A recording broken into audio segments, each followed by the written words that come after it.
A routine flight becomes a nightmare when both pilots collapse at 37,000 feet. Panic spreads through the cabin as the cockpit goes silent. Then a quiet child stands up and walks toward the locked door, revealing hidden knowledge that becomes everyone's only chance at survival. Can a 12-year-old land a plane?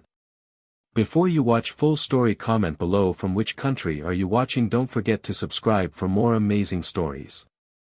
The morning sun painted golden streaks across the windows of Denver International Airport. Gate 37 buzzed with the usual pre-flight energy. Passengers lined up with boarding passes in hand, coffee cups balanced carefully, and carry-on bags slung over shoulders. Flight 782 to Seattle was just another routine journey among thousands that crisscrossed the skies every single day. Sarah Mitchell stood at the aircraft door, greeting passengers with her practiced smile. She had been a flight attendant for 12 years, and this Tuesday morning felt no different from any other. Business travelers typed on laptops. Families struggled with luggage. An elderly man shuffled toward his seat, already planning to sleep through the entire flight. Everything was perfectly ordinary. Among the boarding passengers, a 12-year-old girl named Emma Harrison made her way quietly to seat 15A. She wore jeans and a plain blue hoodie. Her brown hair was pulled back in a simple ponytail. She carried a small backpack that she tucked beneath the seat in front of her. Emma traveled alone as an unaccompanied minor, flying between Denver and Seattle to visit her grandmother. Sarah stopped by Emma's seat with the extra attention that airline policy required for young solo travelers. "First time flying alone?" she asked kindly. Emma looked up with calm brown eyes. "No, ma'am. I make this trip often. I know all the procedures." Sarah noticed the maturity in the girl's voice. She seemed like one of those rare young travelers who needed minimal supervision. The kind of child who would probably spend a flight reading or doing homework without causing any trouble. What Sarah could not possibly know was that Emma Harrison possessed aviation knowledge far beyond most adults who flew regularly. Her parents had both been commercial pilots for major airlines. Her father had been a captain with 20 years of experience. Her mother had been a first officer who had flown everything from small jets to large international aircraft. They had died together 2 years earlier when their private plane encountered severe weather during a weekend flight. The tragedy had left Emma orphaned and living with her grandmother in Seattle. But before that terrible day, they had shared their passion for aviation with their daughter in extraordinary ways. From the time Emma could read, her parents had walked her through flight manuals. They explained how planes flew, how navigation worked, and what to do in emergencies. Her father had built a flight simulator in their basement. It had actual aircraft controls and multiple monitors that recreated the Boeing 737 cockpit with remarkable accuracy.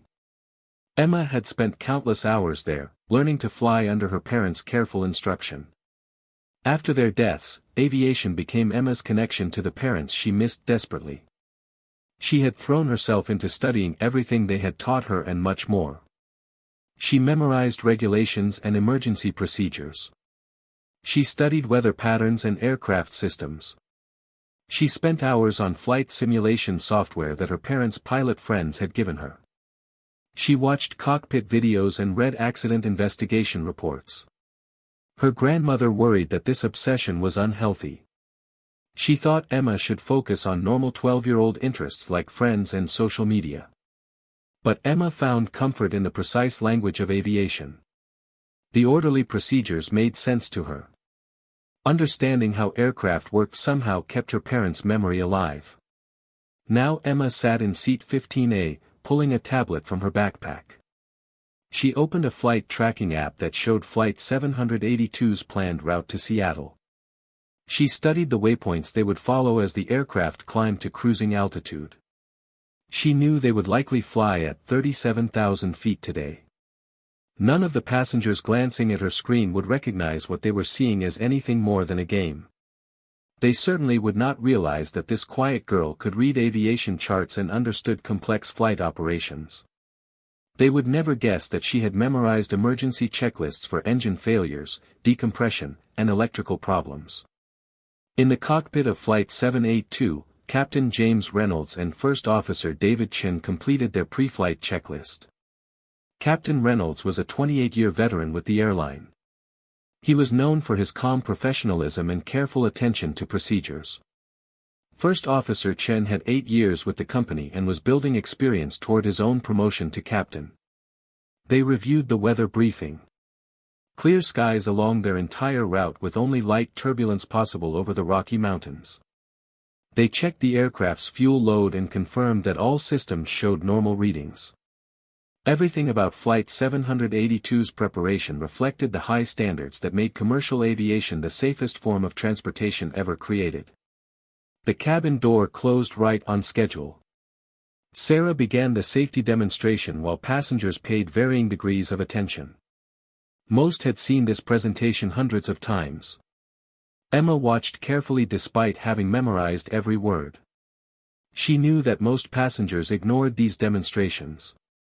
But her parents had taught her that the most dangerous attitude in aviation was thinking that nothing could go wrong. She watched Sarah point out the emergency exits and mentally noted their locations. She calculated how many rows she would need to cross in darkness to reach the nearest exit from her seat. Flight 782 pushed back from the gate at exactly 9:15 in the morning. Captain Reynolds taxied toward the runway behind other departing aircraft. The engines powered up and the aircraft accelerated down the runway with familiar rumbling. It climbed smoothly into the clear Colorado morning with Denver's city spreading below them. First Officer Chen called out airspeeds and checked that all systems showed normal. Captain Reynolds flew manually during the initial climb before engaging the autopilot at 10,000 feet. Everything unfolded with clockwork precision. 2 professional pilots managing complex systems while following procedures designed to handle any situation. The Boeing 737 climbed steadily through 20,000 feet, then 30,000 feet as it headed northwest toward Wyoming. Sarah began the beverage service with her fellow flight attendants. Passengers accepted coffee and soft drinks while reading or working. Emma declined the offered beverage and continued studying her tablet. To any observer, she appeared to be just another child absorbed in schoolwork. She glanced occasionally out the window at the rugged mountains passing below. She recognized landmarks from the many times she had made this flight. In the cockpit, Captain Reynolds and First Officer Chen had settled into routine monitoring. They watched instruments that showed all systems operating normally while the autopilot flew the programmed route with precision. They discussed the weather ahead and reviewed the arrival procedures for Seattle.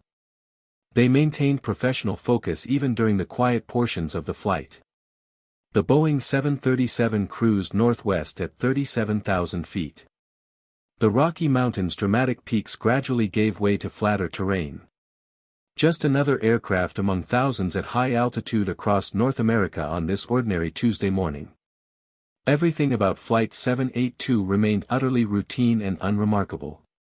What neither pilot noticed immediately was a subtle change in the air circulation system. An almost invisible shift that began when a defective valve in the bleed air system started allowing contaminated air into the cockpit ventilation. The aircraft's environmental control system drew air from the engine's compressor sections. This air normally passed through filters and heat exchangers before circulating through the cabin. But a series of small maintenance oversights had allowed engine oil to contaminate the bleed air system during the previous flight. When a seal broke during Flight 782's climb to altitude, that contaminated air began flowing directly into the cockpit. The smell was faint at first. Barely noticeable as a slightly bitter odor that both pilots registered unconsciously but did not immediately recognize as dangerous. Commercial aircraft had experienced bleed air contamination incidents before. Usually crews put on oxygen masks and conducted emergency descents. But occasionally the contamination included substances that could rapidly knock out crew members before they recognized the threat. Captain Reynolds felt a slight headache developing. He attributed it to the early morning start and the coffee he had drunk too quickly. First Officer Chen rubbed his eyes, thinking the instrument glare was bothering him more than usual. Neither man connected these minor symptoms to anything dangerous. The contaminated air continued flowing into the cockpit. Carbon monoxide and vaporized chemicals from degraded engine oil created a toxic mixture that attacked their nervous systems silently. Within minutes, both pilots began experiencing tunnel vision and confusion. Their reactions slowed. Their thoughts became fuzzy. Captain Reynolds tried to speak but his words came out slurred. He reached toward the radio but his hand felt heavy and uncoordinated. First Officer Chen looked over in confusion, trying to understand what was happening. But his own consciousness was fading rapidly. Both pilots slumped in their seats almost simultaneously. Their hands fell away from the controls. Their eyes closed. The cockpit fell into eerie silence except for the steady hum of instruments and the autopilot maintaining the aircraft's course. In the cabin, passengers remained completely unaware that anything was wrong. The aircraft continued flying smoothly at 37,000 feet. The autopilot held altitude and heading perfectly. The engines hummed steadily. Everything felt normal. But in the locked cockpit, two unconscious pilots could not respond to radio calls. They could not monitor systems. They could not handle any emergency that might develop. Flight 782 had become a ghost ship in the sky with 164 people aboard and no conscious pilot at the controls. Sarah Mitchell finished the beverage service and returned to the forward galley. She glanced at her watch. They should be about halfway to Seattle now. Everything had gone smoothly so far. It was shaping up to be one of those easy, uneventful flights that every crew member appreciated. The intercom chimed. Sarah picked up the handset, expecting a passenger call. Instead, she heard an automated message from the cockpit door system. Someone had tried to enter the wrong code 3 times. That was unusual. Pilots rarely made mistakes with their access codes. Sarah walked to the cockpit door and knocked. Captain Reynolds. Everything okay? No response. She knocked harder. Captain. First Officer Chen. Silence. A cold feeling crept into Sarah's stomach. She picked up the intercom handset and called the cockpit directly. The phone rang but nobody answered. This was not normal. Not normal at all. Even if both pilots were busy with some issue, one of them would answer the intercom. Sarah's hands trembled slightly as she went through her mental checklist of possible explanations. Maybe they were dealing with a technical problem. Maybe the intercom was broken. Maybe they were on the radio with air traffic control and could not answer immediately.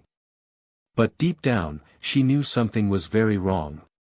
She made an announcement asking if there were any pilots among the passengers. Her voice remained calm but carried an edge of urgency that made people look up from their phones and magazines.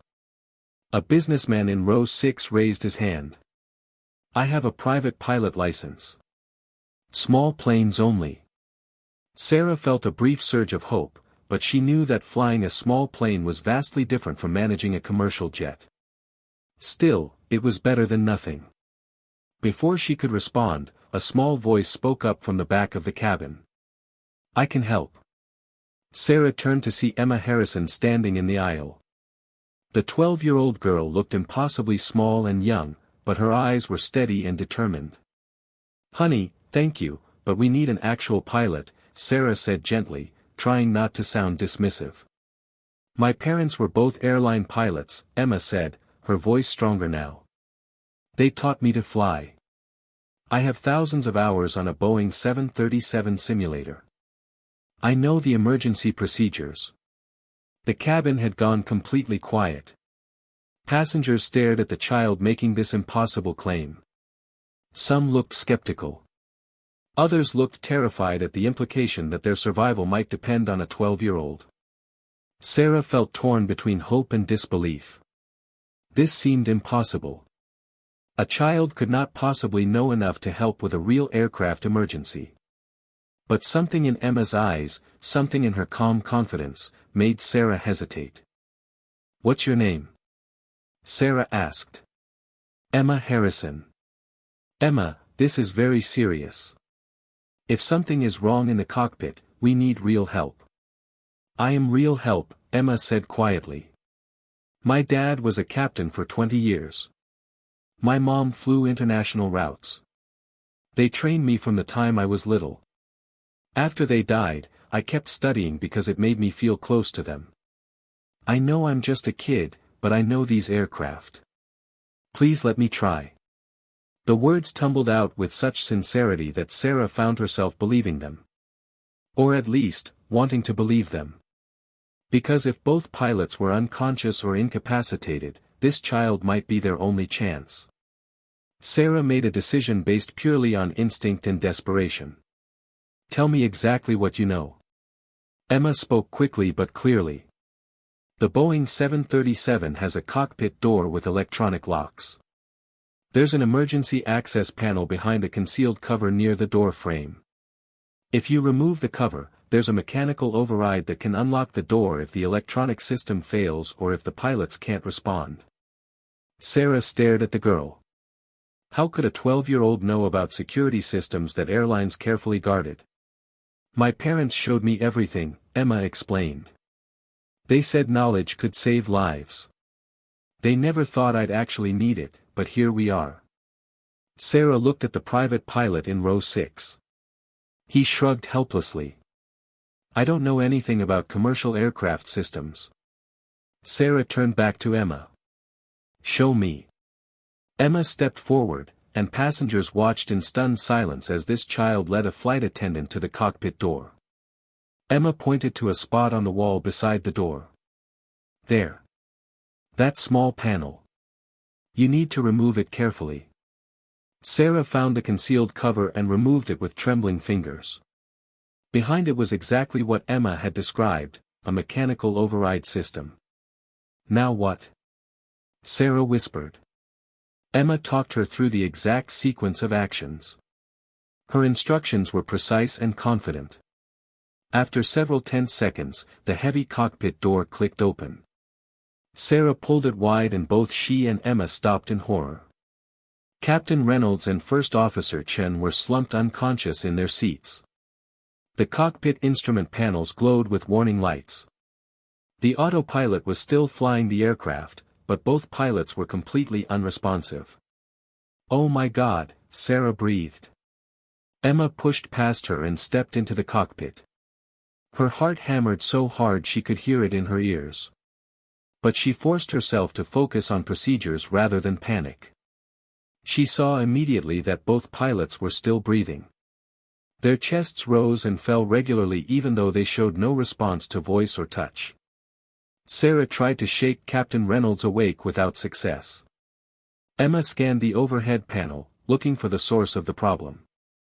Her eyes found the bleed air system controls and immediately recognized the pattern that indicated a bleed air fault. It's the air system, Emma said. They've been poisoned by contaminated air from the engines. She reached up to the overhead panel, barely able to reach it even on her tiptoes, and shut off the contaminated bleed air sources exactly as the emergency checklist required. Then she grabbed the oxygen masks from their storage positions above each pilot's seat and placed them over Reynolds and Chen's faces, twisting the knobs to activate emergency oxygen flow. Sarah watched in stunned amazement as this 12-year-old girl moved through the cockpit with purpose and precision. Emma's hands flew across panels, checking circuit breakers and system indicators. We need to call air traffic control, Emma said. The autopilot will keep flying, but we need help. And both pilots might be unconscious for a while depending on what they breathed in. Emma dropped into the captain's seat. Her small frame barely filled the space designed for adult pilots. She reached for the radio control panel with hands that shook slightly despite her outward confidence. She keyed the microphone, speaking clearly and calmly. Salt Lake Center, this is Flight 782. We have an emergency. Both pilots are incapacitated. This is a passenger speaking. There was a brief pause. Then a sharp, concerned voice responded. Flight 782, say again. Did you say both pilots are incapacitated? Affirmative, Emma said. Both Captain Reynolds and First Officer Chen are unconscious. I believe from bleed air contamination. I'm a 12-year-old passenger, but I have extensive simulator training on the 737. I've shut off the contaminated air and given them emergency oxygen. The autopilot is engaged and all systems appear normal. Another pause, longer this time. Emma could almost feel the controller's shock coming through the radio. Flight 782, understand both pilots unconscious and a minor is now operating the radio. Stand by. In the cabin behind her, passengers had begun to understand that a young girl was now their only hope. Reactions ranged from denial to terror to strange calm. Sarah made an announcement explaining the situation and asking if anyone had any pilot experience at all. The private pilot from row 6 came forward. Emma glanced at him. Do you have any experience with glass cockpits or autopilots? No, he admitted. I've only flown small planes with basic instruments. Emma made a difficult decision. Then I think you should stay in the cabin. Too many people in the cockpit right now will make things harder. But thank you. The man nodded and stepped back, looking relieved. The controller came back on frequency. Flight 782, we're notifying our supervisor and the airline. We're going to connect you with a senior 737 captain who can provide guidance. Do not attempt to disconnect the autopilot or fly manually unless absolutely necessary. Confirm the aircraft is stable. Confirmed, Emma said. Autopilot engaged, all instruments showing normal, altitude 37,000 feet, heading northwest on our filed route. Roger, Flight 782. Emergency crews are being alerted at every airport along your route. Help is coming. Emma felt a wave of relief wash over her. She would have expert guidance. She would not have to make these decisions completely alone. But she also understood that until one of the unconscious pilots woke up, she was the only person aboard with any realistic chance of safely landing this aircraft. For the next 10 minutes, Emma conducted a complete assessment of the aircraft's status with Sarah's help. They determined that fuel was adequate for at least 3 more hours. All engines and hydraulic systems showed normal operation. The flight control computers were managing the autopilot without any problems. Emma checked the flight plan in the navigation computer. They were currently over western Montana, still heading toward Seattle. She knew that eventually she would need to program the computers to conduct an approach and landing. That was a complex task she had only practiced in simulation, never in a real aircraft where mistakes could kill everyone aboard. The airline captain came on frequency after what seemed like forever but was actually only 12 minutes. Flight 782, this is Captain Michael Foster. I'm a Czech airman and senior instructor with 25 years of 737 experience. I've been briefed on your situation. First, I want you to know that what you've already done is extraordinarily brave and exactly correct. Shutting down the contaminated air and getting oxygen to the pilots probably saved everyone aboard. Emma felt tears threatening at the kind words, but she forced them back. She needed to stay focused. Now, Captain Foster continued, I need to understand exactly what you know. Tell me about your training. Emma explained about her parents and the simulator they had built. About the thousands of hours she had spent studying and practicing. About memorizing procedures and emergency checklists. Captain Foster asked targeted questions to test her knowledge. He asked her to describe various instruments and controls. To explain how systems worked. To identify the warnings currently displayed and what they meant. Emma answered every question correctly with technical precision. Okay, Captain Foster said finally. I believe you know what you're talking about. We're going to work together as a team. I'll guide you through every step. Don't hesitate to ask questions if anything is unclear. Clarity is more important than appearing knowledgeable. Understood? Yes, sir, Emma said. Good. Now, first decision. We need to pick an airport for emergency landing. Let me walk you through the factors we're considering. They discussed several options including Great Falls, Montana and Spokane, Washington. Captain Foster ultimately recommended Spokane because it had better weather, longer runways, and more extensive emergency response resources. "Should I reprogram the navigation computer now?" Emma asked. "Not yet," Foster said. "The pilots might wake up before landing becomes necessary. Engine oil contamination can knock people out for anywhere from minutes to hours. There's still hope Reynolds or Chen will come around in time to take over." Sarah remained in the cockpit, monitoring the unconscious pilots. The private pilot stood in the doorway offering to help however he could.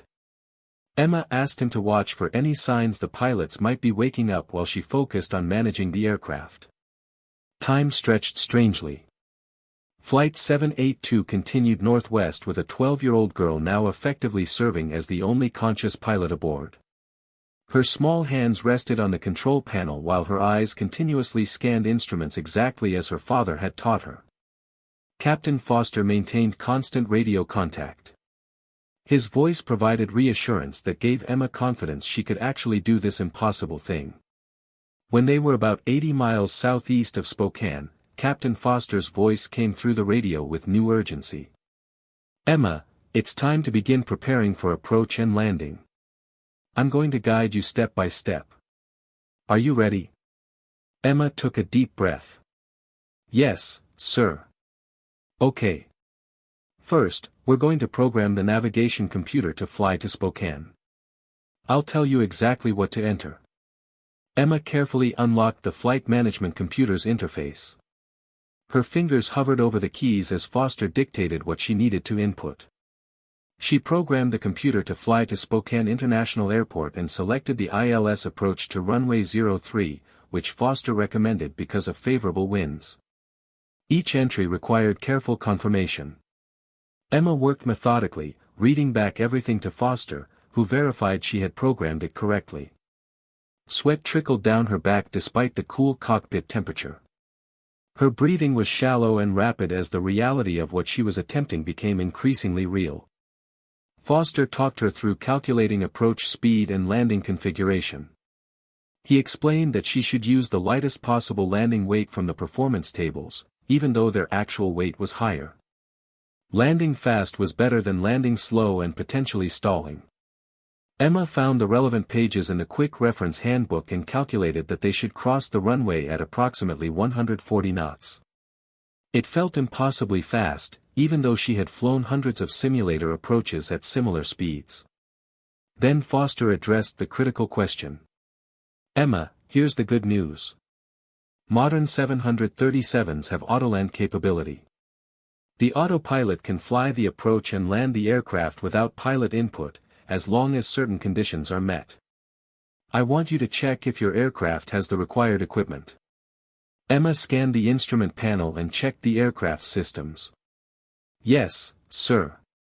We have autoland capability. And Spokane has the ground systems to support it. So here's what we're going to do. You're not going to manually fly this approach. The autopilot will do it. Your job is to monitor and make sure it's working correctly.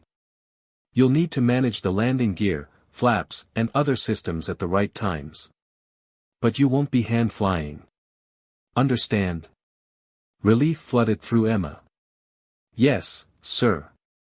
Now, I need to teach you the go-around procedure. If anything goes wrong during the approach, you'll push the go-around buttons on the throttle levers. The aircraft will automatically pitch up and climb. Make sure the landing gear retracts and the engines go to full power. Got it?" Emma memorized the procedure and rehearsed it several times. As Flight 782 began its descent toward Spokane, Emma started working through the approach checklist with Foster's guidance. She extended the landing gear at the appropriate altitude and felt the aircraft shudder slightly as the wheels dropped into the airstream. 3 green lights confirmed all gear had extended and locked properly. She selected approach flaps in stages as they descended, watching the airspeed carefully and ensuring it remained in the proper range. Emergency vehicles were already stationed along the runway at Spokane. Firefighters and paramedics prepared for the possibility that this unprecedented landing might end in disaster. But everyone hoped desperately that the 12-year-old girl flying the aircraft could somehow bring everyone home safely. Captain Reynolds stirred in his seat as they descended through 10,000 feet. His eyes fluttered open briefly before closing again. Sarah immediately reported the movement. "Captain Foster, one of the pilots moved," Emma said into the radio. "Good sign," Foster responded. "But don't count on him waking up in time. We continue with the plan." As the aircraft descended through 8,000 feet, then 6,000 feet, Reynolds showed no further signs of consciousness. Emma accepted that she would need to see this through to completion.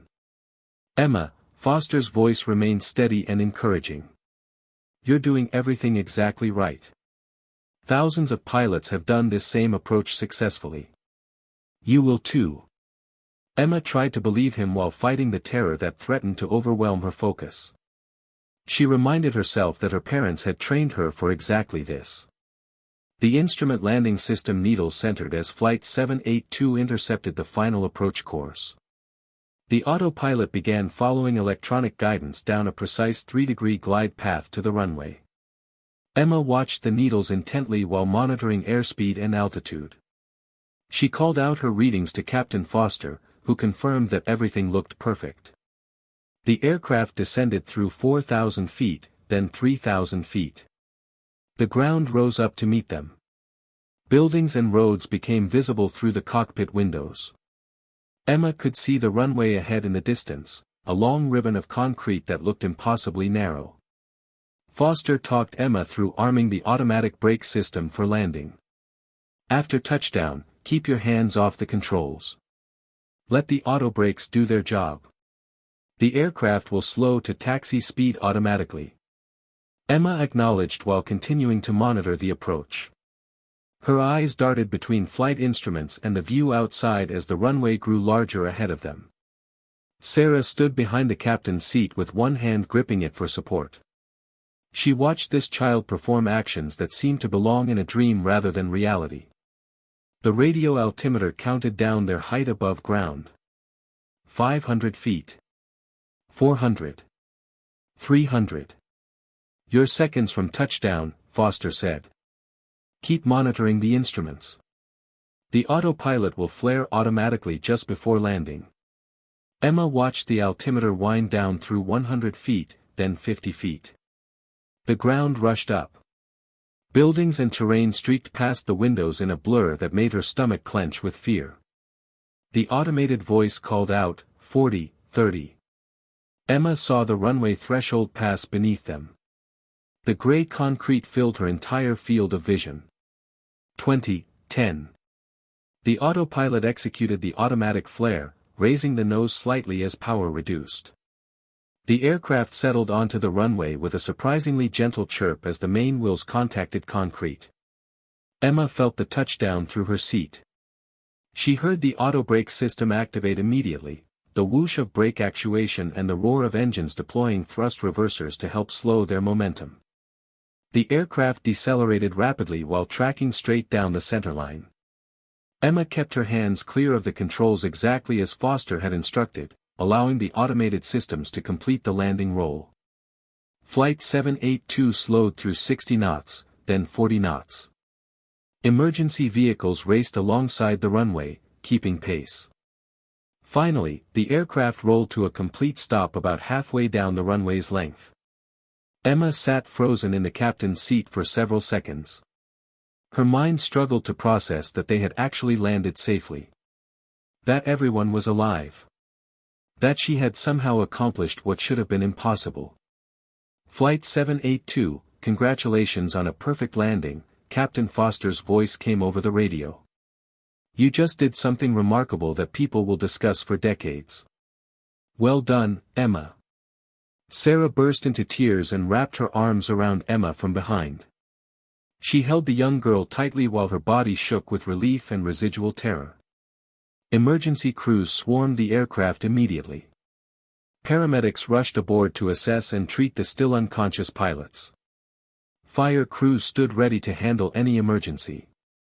Captain Reynolds and First Officer Chen were carefully removed from the cockpit on stretchers and rushed to waiting ambulances. Their vital signs were stable, though their prognosis remained uncertain. Emma climbed down from the captain's seat on shaking legs. Her body trembled with the adrenaline crash that followed the most intense 2 hours of her life. She had saved 164 people through knowledge and courage that defied every reasonable expectation. The passengers deplaned through mobile stairs. Many stopped to look at Emma with expressions of awe and gratitude. Several people tried to hug her or shake her hand, thanking her for saving their lives with tears streaming down their faces. The businessman from the exit row knelt to Emma's eye level. "I have a daughter your age. I cannot imagine her having the courage and skill to do what you just did." The young couple heading to Seattle hugged her simultaneously while crying. The elderly man who had slept through most of the flight gripped her hand.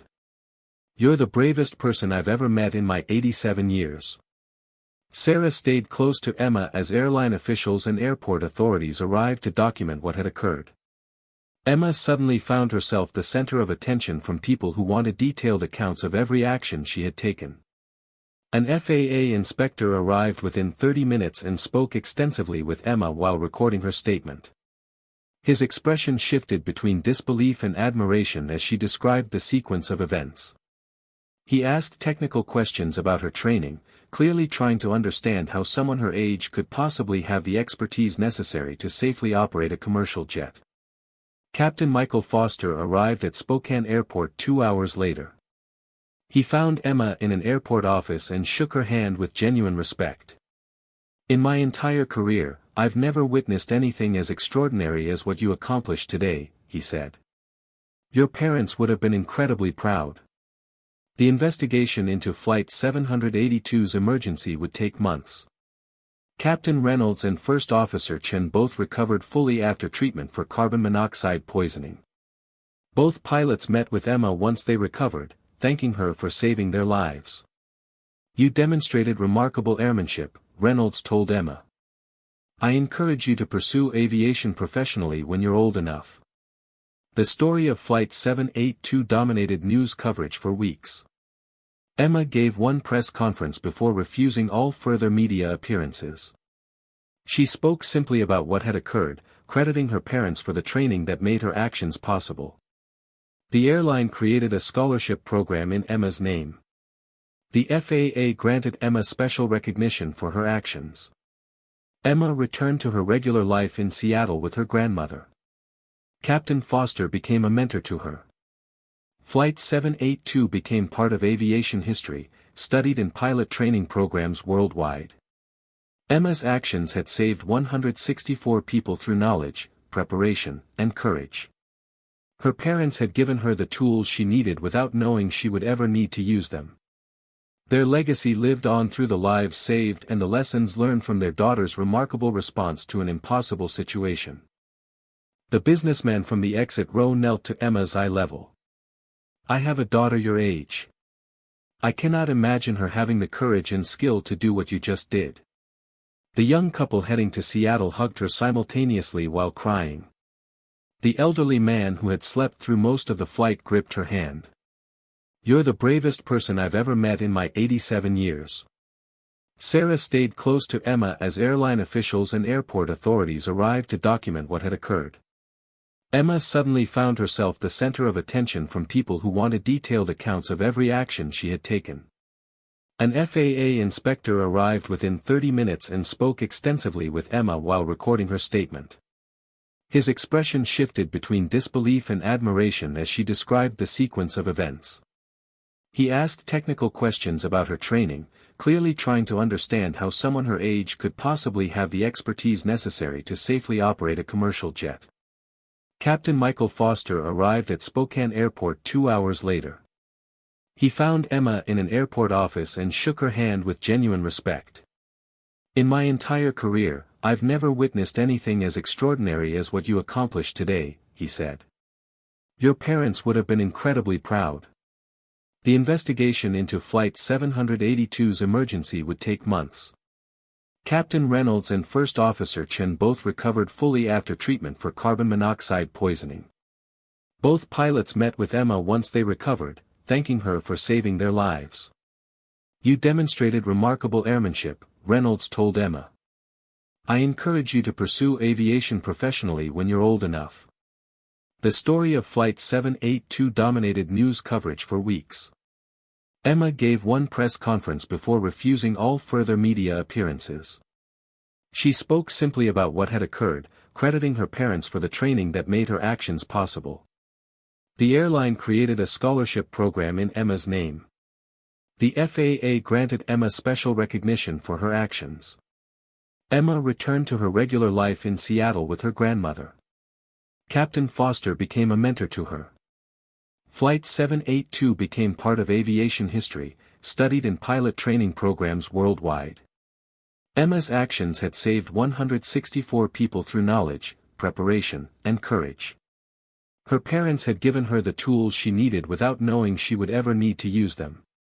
Their legacy lived on through the lives saved and the lessons learned from their daughter's remarkable response to an impossible situation.